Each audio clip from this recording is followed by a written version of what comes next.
mark a year that I fell sick. And when I fell sick, at least for someone to fall sick and they say that 2 organs in your body have problems. So, and I thank God when I did testimony last year, I thought about how God cleared the other one. But the other one was full of tumors. Even when they will remove, they will say they have removed it. I will go again and again and again. Since this year, from January to June, I've had 4 operations. If anybody tell me that today I will be able to stand with my feet here and dance for the Lord, I will not believe. Maybe people can see me like that. Can I hear hallelujah here? Can I hear hallelujah here?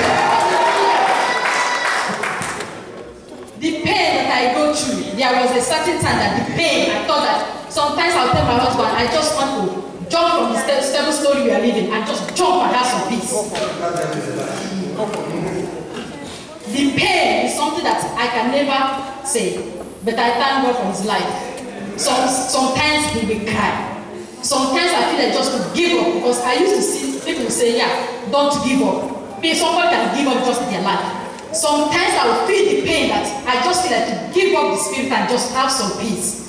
But sometimes when I look at him, I just feel pity for him. You know, I will keep on fighting.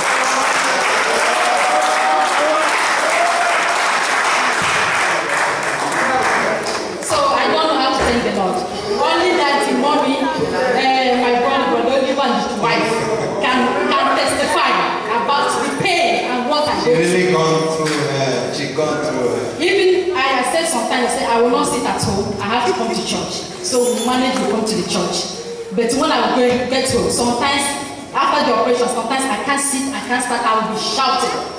So for me today to stand here and dance, because this is my weapon, that's what I used to defeat the devil. Because sometimes people see me in the church, you are drunk, but they don't know that is my own weapon. To come out to the altar of the Lord and dance for the Lord. Because the house of the Lord is my own discotheque. Amen. Can I get a loud amen for Jesus? So today I thank the Lord for 1 year now that I can stand here. Stand on the hills and dance for the Lord. God be the glory.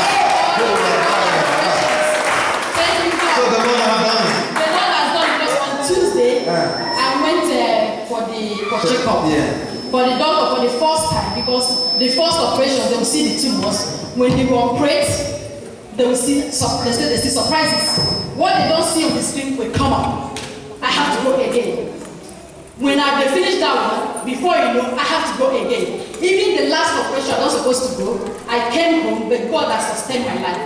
Even brother and my sister, they will testify. People will see me, they say I'm pregnant, without knowing that I was bleeding inside.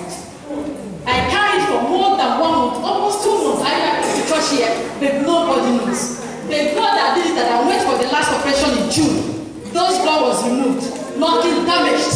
Everything.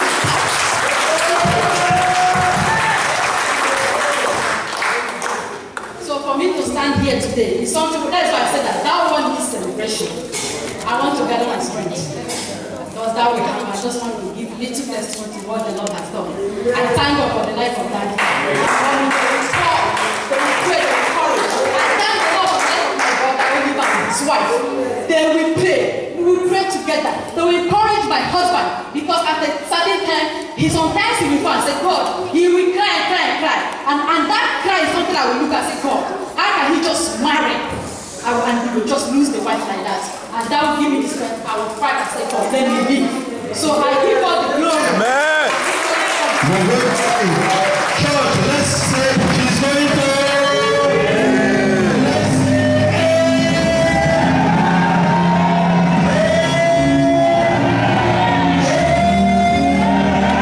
Amen. And we are waiting to see Inga. On Tuesday, the doctor said that everything is perfect.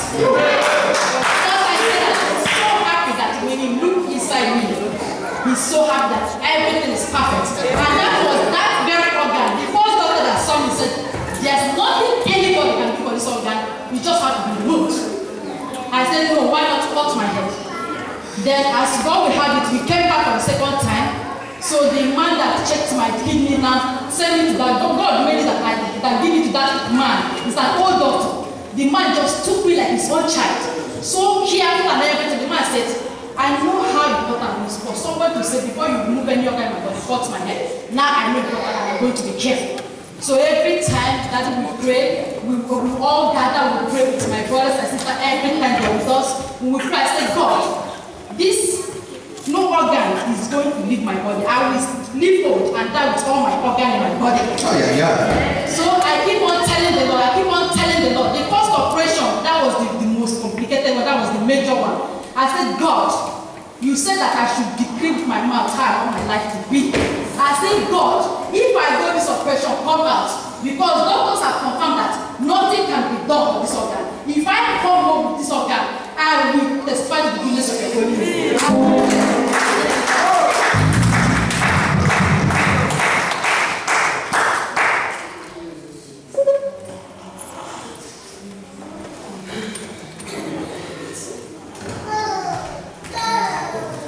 She comes through it. But look at her now. She's so beautiful. You're not saying anything. You're not saying anything. The Lord has done it. And we believe the prophecy of God in your life and your husband.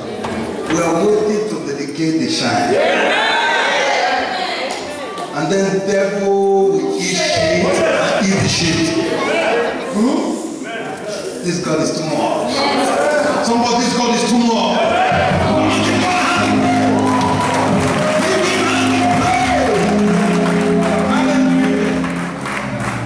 So shall it be, and so shall it be done. Praise God. Hallelujah. Praise the Lord. My testimony is very long, but I'll make it short. I'll urge my brethren in the Lord that in the church, at times when the pastor asks us to do something concerning sowing of seeds or crop, anything concerning money, we should always do it, because this I did and I had it. It was somewhere last year, somewhere in the former building. The pastor came out and he said the church was having problems with the rent, that he wants some people to come to assist the church. Then I was having about 500 euros in my purse, and I was with a friend, and I told my friend I would have loved to do this, but this money I have is my money for the rent of it was I think in March or April. Then the friend told me, do it, try the Lord. So I came out and I placed my 100 euros on the altar. Brethren, you wouldn't believe it that 100 euros I paid, I was having problems with where I was living. We went to court and I won, and my lawyer told me, give God a hand of praise. She won. And my lawyer told me, since he's been practicing, he has never ever won the government over a housing problem or anything like that. So because of that, I had to leave the place, and government, they were given 24 hours to look for a place for me and my son. So we were given a place, and then when we went to the place, there are other ladies there also looking for house, houses. So it goes up according to when we came in or something like that. So you wouldn't believe that under 3 months I was called and said they have a place for me. So the other ladies called me and said,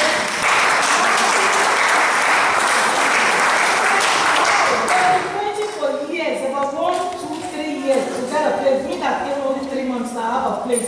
And my brother, I'll tell you, that 100 euro I paid for good 1 year, I did not pay no rent, no water.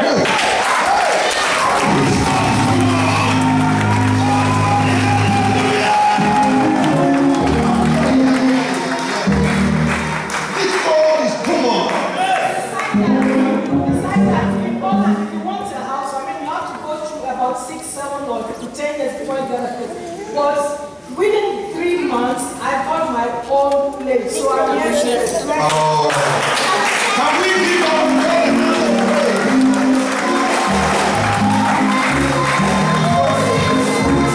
You see, from the friend, she took 100 years to pay for God. God paid for her for 1 year. Somebody give God a hand. This God is too much.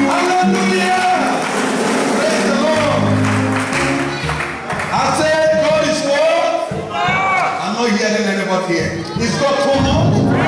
Give me a little hand and say, God's too much. Did you have neighbor? Say, neighbor, this God is too much. Say it loud.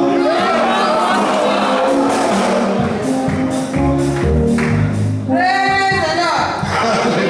Praise Master Jesus. Hallelujah. I love giving testimonies. Sometimes you look short, funny, or I love giving testimonies. But when I keep on giving testimony, God gives me more testimonies. Today when I was sitting there, I didn't want to give testimony, but when Sister Bridget gave a testimony about her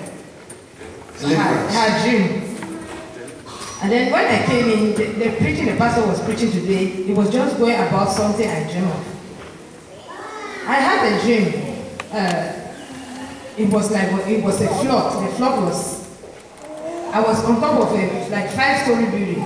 There was a flood. I was thinking, I'm safe. Before I see the water start going with the story building. I was on top. The water was going with the story building. I was going. When I was going, and I know it's over, I closed my eyes. I prayed to God. I said, okay, in that dream, I know that was my last prayer that I was giving. I prayed. I said, God, the only thing I'm regretting is my mother that I'm living in this world. She will pass through a lot of pains and the family. So when I prayed, then I confessed to God. I started asking for forgiveness of sin. I said, God should forgive all my sins. I started praying that God should forgive my sins. Then when I prayed, I finished. I was ready to meet the Lord. I closed my eyes. I was just ready that when the thing just happened, I would just see my Lord. So after some time, after giving my last prayer, then I was ready to die. Then I realized that the story building stopped. Why the water had already carried the story building, I was just expecting to go. The story building stopped. Then I opened my eyes. I said, oh, I'm still alive. What has happened? I didn't know how the miracle happened. And I wake up. When I wake up now, I realized that all my luggages was around me. I just carrying my luggages. I go down from the story building. I was walking and going, rejoicing. Then I see Brother Pius and our prayer warriors leader. I saw them. They said, where are you coming from? I was just rejoicing and telling them what happened to me. That I was dead. I was gone. It's just a miracle of God. I was coming. So when God is too much. Come on, give God a mighty hand to pray.